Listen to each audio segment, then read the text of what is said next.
Hello, नमस्कार मित्रों। आप सभी का स्वागत है मेरे चैनल हिंदी साहित्य धारा पर।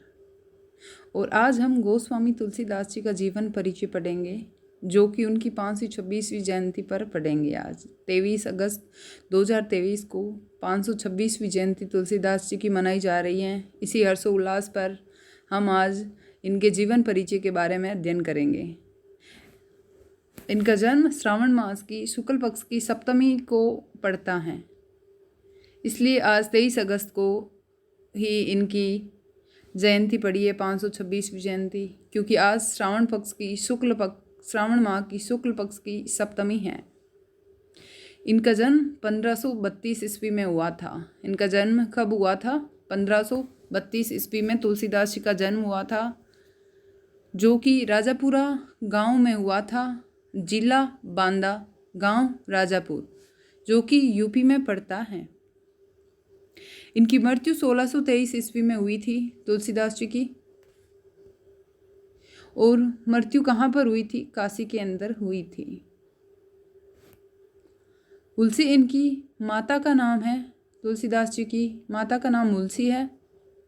और तुलसीदास जी के पिता का नाम आत्माराम दुबे है। इसको भी हम याद रखेंगे। रत्नावली इनकी पत्नी का नाम है। और नरहरिदास इनके गुरु का नाम है, जो कि हम याद रखेंगे। यानी तुलसीदास जी जब पैदा हुए थे तब इन्होंने राम नाम लिया था तुलसीदास जी ने। इसलिए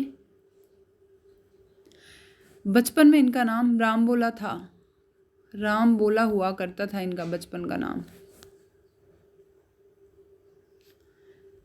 इनकी जो रचनाओं की भाषा है वो अवधी तथा ब्रज दोनों का मिश्रण है। शैली छपय शैली, दोहा शैली, चौपाई शैली, गीत, कवित, सवैया शैली, इन सब शैलियों में इनकी रचनाएं मिलती हैं, जो कि हम आगे बात करेंगे। इनकी प्रमुख रचनाएं 11 रचनाएं मानी जाती है। कितनी मानी जाती है? 11 रचनाएं मानी जाती हैं, जिसमें 5 तो बड़े ग्रंथ हैं और 7 छोटे ग्रंथ हैं। 5 बड़े ग्रंथों की बात कर लेते हैं। राम गीतावली, रामचरितमानस, विनय पत्रिका, दोहावली, कवितावली, ये 5 बड़े ग्रंथ हैं। और 7 छोटे ग्रंथ कौन से हैं उनकी बात कर लेते हैं। कृष्ण गीतावली, रामलला नहचू, पार्वती मंगल, जानकी मंगल, वैराग्य संदीपनी, रामाज्ञ प्रश्नावली और बरवे रामायण। इनकी ये जो 7 ग्रंथ है ये छोटे ग्रंथ है, और वो 5 ग्रंथ है वो बड़े ग्रंथ है। अब हम इन रचनाओं के कर्म देख लेते हैं। कई बार एग्जाम में पूछ लिया जाता है कि कर्म से जचाइए, तो हम इनका कर्म देख लेते हैं। सबसे पहले राम गीतावली लिखी जाती है 1571 ईस्वी में। यानी इनकी जो पहली रचना है ये गीतावली है। इन दोनों का मिश्रण, मतलब इन दोनों को एक ही बोला जाता है। ये दोनों साथ में लिखी हुई है और ये है गीतावली नाम से प्रसिद्ध है इनकी रचना। तो गीतावली है। राम गीतावली बड़े ग्रंथों में आती है, कृष्ण गीतावली छोटे ग्रंथों में आती है। तो ये दोनों है ना, ये 1571 ईस्वी में लिखी गई थी। और इनको कहते हैं तो पहली रचना भी मान सकते हैं गीतावली को, तुलसीदास जी की पहली रचना। फिर रामचरितमानस लिखी 1574 ईस्वी में, जिसमें 7 खंड है, 7 कांड है। जानकी मंगल 1582 ईस्वी में, रामलला नहचू 1582 ईस्वी में, जानकी मंगल 1582, पार्वती मंगल 1582, दोहावली 1583। ये जो 4 रचनाएं हैं ये 1582 ईस्वी में है। और ये जो 8वीं रचना है दोहावली, ये 1583 ईस्वी में है। फिर आती है वैराग्य संदीपनी 1612 ईस्वी में, रामाज्ञ प्रश्नावली 1612 ईस्वी में, बरवे रामायण 1612 ईस्वी में। और इनकी अंतिम रचना कवितावली है। और कोई तो इसमें मतभेद है। अंतिम रचना में कोई कवितावली मानते हैं, लेकिन अंतिम रूप से यही कहा जाता है कि जो हनुमान बाहुक है, हनुमान बाहुक नाम की इनकी रचना है, जो बाहुक पीड़ा के कारण तुलसीदास जी ने लिखी थी, यही अंतिम रचना है। और काफ़ी एग्ज़ाम में ये, जैसे सेठ का भी राजस्थान में एग्ज़ाम हुआ था, उसमें ये मान भी लिया कि अंतिम रचना इनकी हनुमान बाहुक है, जो कि ब्रज भाषा में लिखी गई है। ठीक है, इसको भी हम याद रख लेंगे। फिर अब ऐसे भी पूछ लिया जाता है कई बार कि मतलब तुलसीदास जी की कौन सी रचनाएं अवधी भाषा में हैं और कौन सी रचनाएं ब्रज भाषा में हैं। ऐसे क्वेश्चन पूछ लिए जाते हैं, तो इसी कन्फ्यूज़न को दूर करने के लिए हमने इनको अलग अलग लिख दिया है, इसको ही हम याद करेंगे।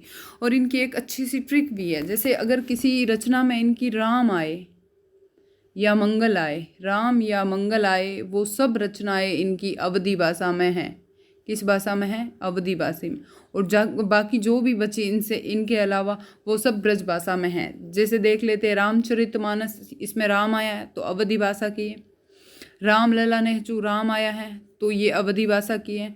इसमें मंगल आया पार्वती मंगल में, जानकी मंगल में मंगल और बरवे रामायण ये राम रहा, रामायण प्रश्नावली ये राम। इस प्रकार जिसमें राम और मंगल आए उसमें अवधी भाषा होती, वो रचना अवधी भाषा की होती हैं, इसको हम याद रख लेंगे। और फिर ब्रज भाषा के ग्रंथ जो भी बचे बाकी, मतलब राम और मंगल को छोड़कर, वो ब्रज भाषा के, जैसे गीतावली पहली रचना है इनकी, वो ब्रज भाषा में, दोहावली ब्रज भाषा में, वैराग्य संदीपनी ब्रज भाषा में, कवितावली और हनुमान बाहुक नामक की रचना भी इनकी ब्रज भाषा में है।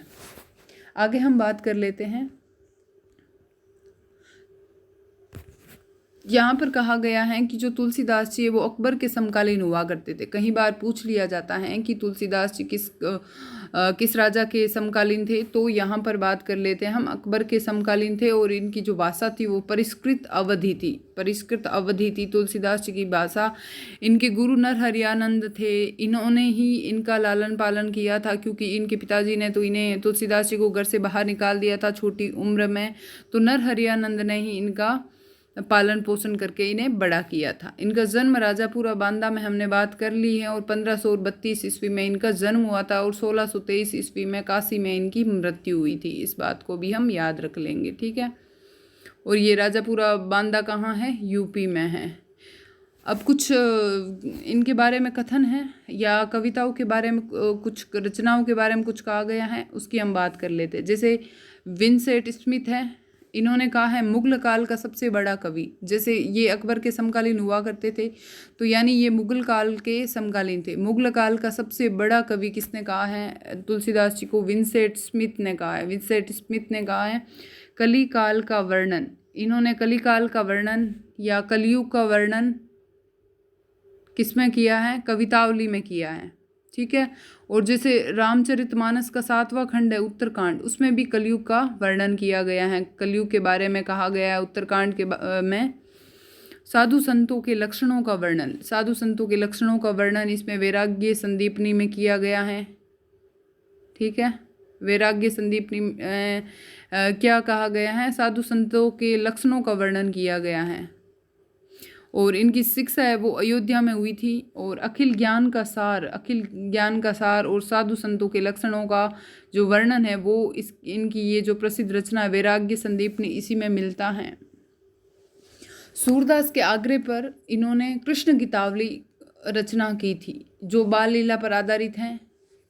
सूरदास के आग्रह पर इन्होंने ये कृष्ण गीतावली लिखी थी। और इनकी ये जो पंक्ति है, गोरख जगायो जोग भक्ति बगायो भोग, ये कवितावली से ली गई है। और ये अगर पूछ लिया जाएगा, ये कई बार पंक्ति पूछी जा चुकी हैं कि गोरख जगायो जोग भक्ति बगायो भोग लोग, ये कथन किसका है? तो ये कथन या पंक्ति है हमारे तुलसीदास जी की है ये पंक्तियाँ। और भक्तमाल का सुमेरु किसने कहा है? तुलसीदास जी को उदयभान ने कहा है। उदयभान ने भक्तमाल का सुमेरु कहा है। राम भक्ति काव्य में तुलसी से बाहर जो कुछ है वह निस्तेज और निष्प्रभ है, ये बच्चन सिंह ने कहा है अपनी बुक हिंदी साहित्य के दूसरे इतिहास नामक ग्रंथ में। इन्होंने ये कहा है इनके बारे में, तुलसीदास जी के बारे में, कि राम भक्ति काव्य में तुलसी से बाहर जो कुछ भी है वह निस्तेज है, वह निष्प्रभ है। तुलसीदास जी जो जैसे ग्रंथ लिखे गए हैं, जैसे तुलसी चरित ग्रंथ के रचयिता रघुवर दास हैं, तुलसी से संबंधित हैं ये ग्रंथ, तुलसी चरित ग्रंथ, इनके रचयिता कौन है? रघुवर दास है। तुलसीदास रामानंद की जो शिष्य परंपरा है, रामानंद जी की ये परंपरा में ये चौथे स्तंभ के रूप में जाने जाते हैं। और तुलसीदास को कलिकाल का वाल्मीकि किसने कहा है? नाभादास ने कलिकाल का वाल्मीकि तुलसीदास को कहा है। महात्मा बुद्ध के बाद दूसरा लोकनायक तुलसीदास को किसने कहा? महात्मा बुद्ध के बाद दूसरा लोकनायक जॉर्ज गियर्सन ने कहा था। आनंद वन का वृक्ष की उपमा किसने दी है? मधुसूदन ने आनंद वृक्ष की आनंद वन का वृक्ष की उपमा तुलसीदास को मधुसूदन ने दी है। उत्प्रेक्षा का बादशाह उदयभान ने कहा है, उत्प्रेक्षा का बादशाह, और अनुप्रास का बादशाह शुक्ल ने कहा है। अनुप्रास का बादशाह तुलसीदास को शुक्ल ने कहा है और उत्प्रेक्षा का बादशाह उदयभान ने कहा है। अब हम आगे बात कर लेते हैं तुलसीदास जी से संबंधित कुछ कथन है। रामचंद्र शुक्ल का जो इतिहास है उस बुक से मैंने ये लिखे हैं, जो मोस्ट है तुलसीदास जी के बारे में कुछ पंक्तियां हैं, उनको हम देख लेते हैं। ये सारी जो पंक्तियां अब मैं बता रही हूँ वो शुक्ल जी की बुक से मैंने ली हैं। तो इन्होंने कहा है तुलसीदास जी के बारे में शुक्ल ने कि गोस्वामी जी के प्रादुर्भाव को हिंदी काव्य क्षेत्र में एक चमत्कार समझना चाहिए। ये शुक्ल जी ने कहा है कि एक चमत्कार समझना चाहिए इनके प्रादुर्भाव को।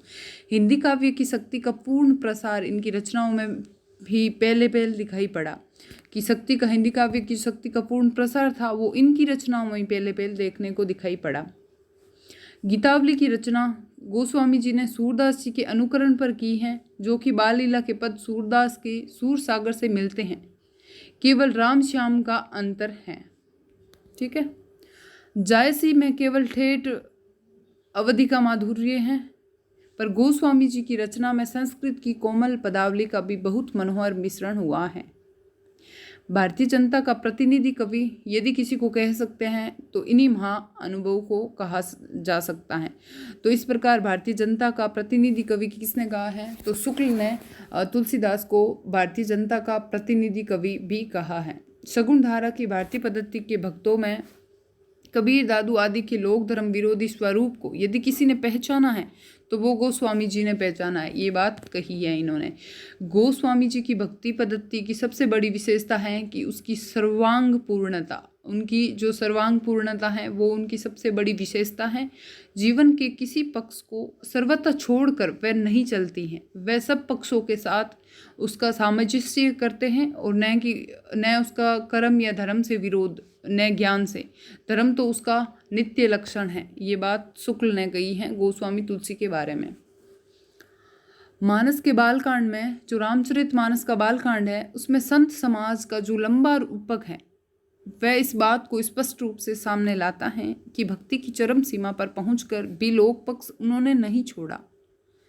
ये भी मोस्ट है, इसको नोट कर लेते हैं।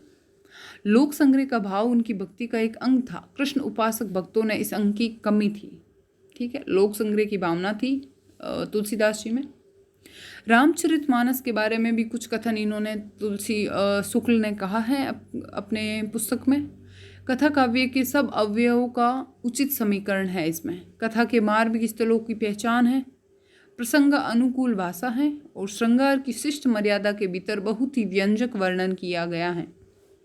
इसमें घटनाओं के थोड़े ही हेरफेर तथा कल्पित संवादों के समावेशों के अतिरिक्त अपनी छोटी मोटी कल्पना तुलसीदास ने नहीं की है। ठीक है, अब हम शुक्ल के पढ़ लिए हैं कथन। अब हम हिंदी साहित्य का दूसरा इतिहास नामक ग्रंथ है बच्चन सिंह जी का, उनके कुछ कथन हैं जो तुलसीदास जी के बारे में, उनकी हम बात कर लेते हैं। बाबा तुलसीदास ऐसा प्रकांड पंडित और श्रेष्ठ कवि, उनसे प्रभावित था। बाबा में कबीर के प्रति जो गुस्सा, जल्लाहट और खींच पेता होती रहती थी वह देखने ही लायक है।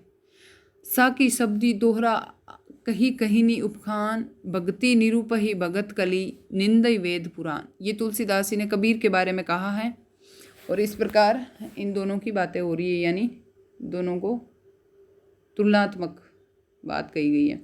जैसे अब सूर और तुलसी में दरबारी कायदे दिखाई पड़ते थे जी, जैसे सूरदास और तुलसीदास में इनमें तो दरबारी कायदे दिखाई पड़ते थे, पर रसगान उनसे मुक्त थे। ये बात कही है बच्चन सिंह जी ने। तुलसीदास का जीवन दुखों से भरा पड़ा है, ये कहा है बच्चन ने कि तुलसीदास का जीवन है वो तो दुखों से भरा पड़ा है। सिर मुड़ाते ही ओले पड़े, जन्म लेते ही वे घर के बाहर कर दिए गए अपने पिता के द्वारा, जगह जगह भीख मांगते फिरे, पंडितों द्वारा अपमानित, अंत में असह्य बाहु पीड़ा को झेलते हुए दिवंगत हो गए थे ये तुलसीदास जी। रामचरितमानस तुलसी के युवा काल की रचना है। इसमें साहित्य, समाज और जीवन को तत्कालीन देश काल के परिप्रेक्ष्य में नए सिरे से निर्मित किया गया है। कबीर का भक्ति आंदोलन विद्रोह मूलक है, ये मोस्ट है बात, इसको नोट कर लेते हैं हम। कबीर का जो भक्ति आंदोलन है वो तो विद्रोह मूलक है, लेकिन जो गोस्वामी जी का है वो प्रतिरोधात्मक है। इस दृष्टिकोण के कारण ही वे मानस को पौराणिक महाकाव्य का रूप देते हैं। पौराणिक महाकाव्य किसने कहा है रामचरितमानस को? बच्चन सिंह ने। तुलसीदास जी की मूल विचारधारा वर्णाश्रम धर्म की पोषिका है, वर्णाश्रम धर्म की पोषिका है, और जो इस देश की सामंती व्यवस्था का मूला आधार है। कबीर और तुलसी भाषा में एक मिशन के तहत लिख रहे थे। कबीर और तुलसी भाषा में एक मिशन के रूप में लिख रहे थे। उन्हें अपने मंतव्य को जन सामान्य तक पहुंचाना था। ये भी तुलनात्मक रूप में बात कही है कबीर और तुलसी के बारे में। जिस प्रकार गीली मिट्टी को कुम्हार अपनी चाक पर चढ़ाकर अपेक्षित रूप दे देता है, उसी प्रकार गोस्वामी जी भाषा को अपनी प्रतिभा की चाक पर चढ़ाकर मनोनुकूल रूप दे देते हैं। ये बात भी तुलसीदास जी के बारे में बच्चन सिंह ने ही कही है। तुलसी ने राम की संपूर्ण कथा को लोक चेतना से संपृक्त कर दिया था। राम से राजा न होकर कोल, भील, किरात, वानर, भालुओं के बीच के एक प्रिय व्यक्ति हैं। केशव उस कथा को, यानी ये केशव और तुलसी के बारे में तुलनात्मक बात कही है, केशव उस कथा को सामान्य जनता के बीच से निकालकर राजनीय वर्ग के बीच खड़ी करते हैं, जिसमें वैभव है, चमत्कार है, ऐश्वर्य है, कल्पना का विलास है। रामचंद्रिका है केशवदास की, उसके बारे में ये बात बच्चन सिंह ने कही है। अब कुछ अन्य तथ्य हैं जो तुलसीदास जी के बारे में हैं, उनकी बात कर लेते हैं। एक पंक्ति है कि खेती ने किसान को, भिखारी को ने भीख बली, बनिक को बनिस ने, चाकर को चाकरी। ये पंक्तियां हैं तुलसीदास जी की, जो कवितावली जो इनकी रचना थी ब्रज भाषा की, उससे ली गई हैं। दोहावली, दोहा सेलम, ये भी बात पूछी जाती हैं कि कौन सी शैली में इनकी रचनाएं कौन सी शैलियों में है। तो बात करते हैं हम दोहावली। ये दोहा नाम से ही पता चलता है, ये दोहा शैली में लिखी गई है। रामचरितमानस है, ये दोहा चौपाई शैली में, ये भी बहुत ज़्यादा मोस्ट बात है यहाँ पर, दोहा चौपाई शैली में रामचरितमानस लिखी गई है। गीतावली पद शैली में लिखी गई है, और जो कवितावली है वो कवित सवैया शैली में लिखी गई है। विनय पत्रिका यहाँ पर गीति शैली में लिखी गई है, जो बहुत ज़्यादा महत्वपूर्ण है गीति शैली में। अब एक और ये पंक्ति है, अगुनई सगुनई नहीं कछु भेदा। ये पंक्ति किसकी है? तुलसीदास जी की है। अगुनई सगुनई नहीं कछु भेदा, ये पंक्ति है तुलसीदास जी की। साहित्य को सूर सरीसम सबका हितकारी किसने कहा है? तुलसीदास जी ने कहा है। सबसे छोटा ग्रंथ कौन सा है? रामलला नहचू सबसे छोटा ग्रंथ है तुलसीदास जी का। केशव कही ने जाई का कहिए, देखत तब रचना विचित्र अति, समझू मन ही मन रहिए।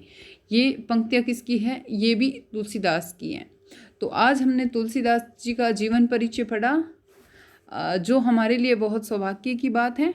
और आप सभी ने ये मेरा जो वीडियो है पूरा देखा, उसके लिए धन्यवाद। और आगे भी हम ऐसे ही वीडियो बनाते रहेंगे, उसके लिए आप चैनल को सब्सक्राइब ज़रूर कर लीजिए।